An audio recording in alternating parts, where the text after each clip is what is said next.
Alright, so I love video games. You might like video games, but I really love the history of video games. So I found myself a really sweet video game documentary on Netflix, and we're going to talk about that. So High Score is a video game documentary on Netflix, and it takes you through the history of video games. It's not a beat-by-beat kind of thing. Every episode really concentrates on some technological leap forward. You know, that moment when video games took a leap, and they just wouldn't be the same after that. Until gamer nostalgia said, hey, let's go back for some nostalgic games. But, you know, leap forwards nonetheless. And it's not just home console gaming, man. It talks about arcades and how really, like, Pac-Man had a pattern, right? My dad used to tell me that. My dad knew the Pac-Man pattern. And then he was like, and then one day it was different. Well, this talks about how it became different. Because arcades were like, dude, we're losing money. People can put $1 and last hours on these things. And so these guys made these little circuit boards that arcade owners could open up the arcade machines and put in there, and it changed up the patterns. And they did the same thing for Missile Command, and then Atari was like, nah, we're gonna sue you for fucking with our machines. Which is funny, because one could argue it brings in more revenue.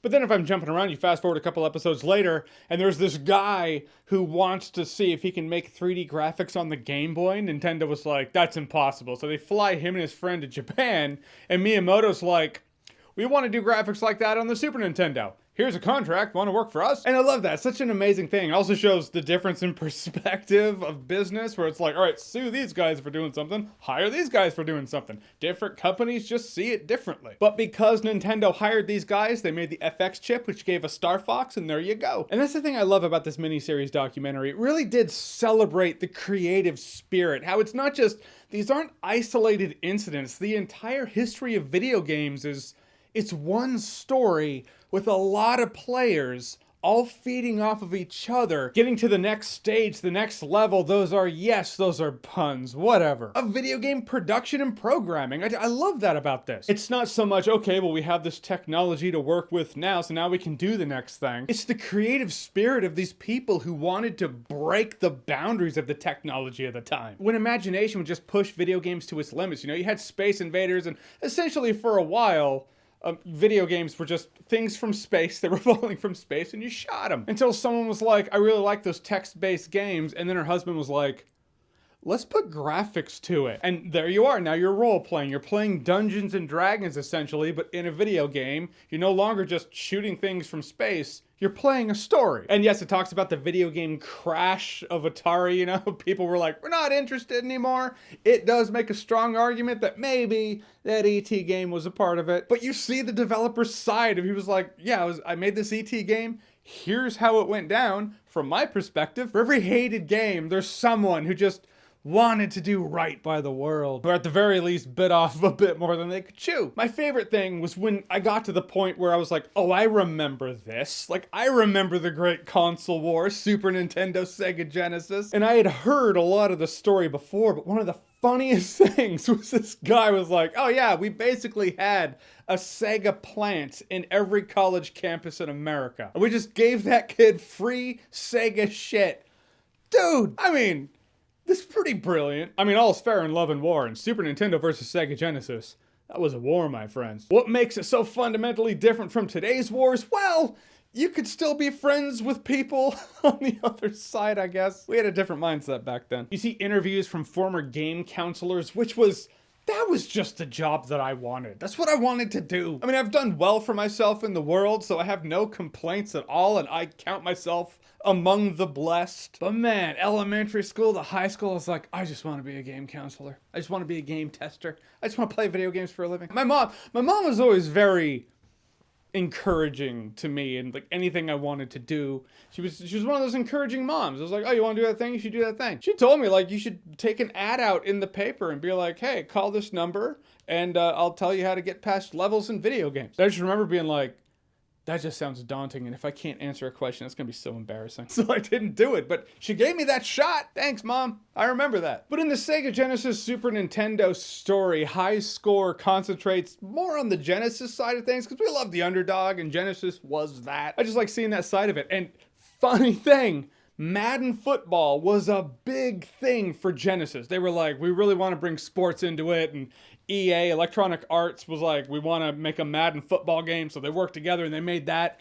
And that was such a huge leap for football games. It was like the first football game in which players really felt like, oh yeah, I'm actually playing a football team. So what was once a technological revolution for sports games has become that yearly cash grab of EA bullshit. Kind of cracked me up. I just found High Score to be a great celebration of video game love. Because if you're into video games, if you're into esports, if you're into games today, it all came from this. And it's not unconnected. It's not disconnected. It's all from the same...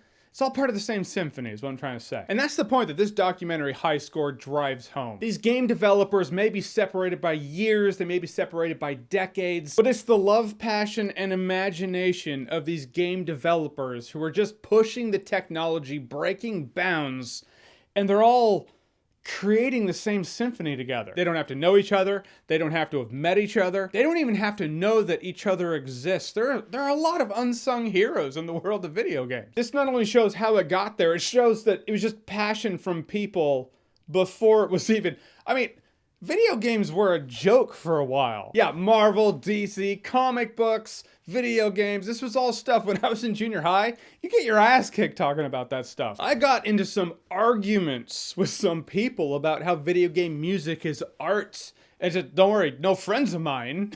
All my friends were always like, yeah, my brother, yeah, he's in my corner. We were all in each other's corner. But when High Score was talking about how game sound helps in the immersion and is a very necessary part of it, I was like, thank you. Anyhow, I love retro games. I love retro gaming. I love video game history.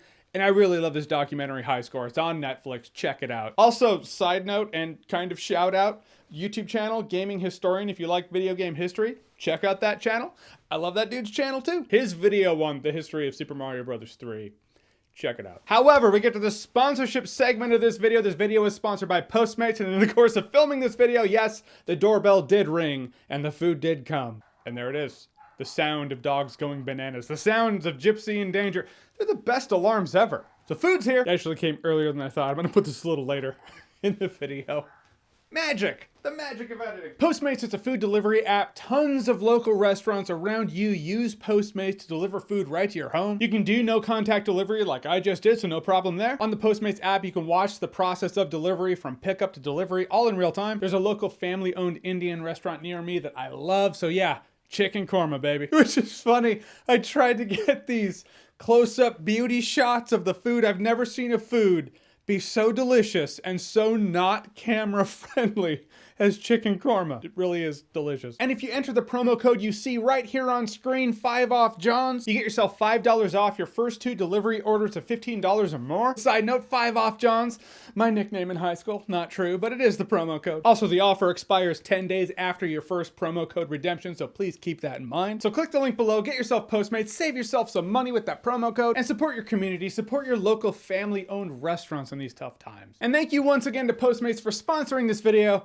I do appreciate it. All right, so High Score, have you seen it? What did you think about it? Or what's your favorite video game history YouTube channel, YouTube video? Give me more content. Whatever you think, comment below, let me know. And as always, if you like what you've seen here and you want to see more, click right here to see more.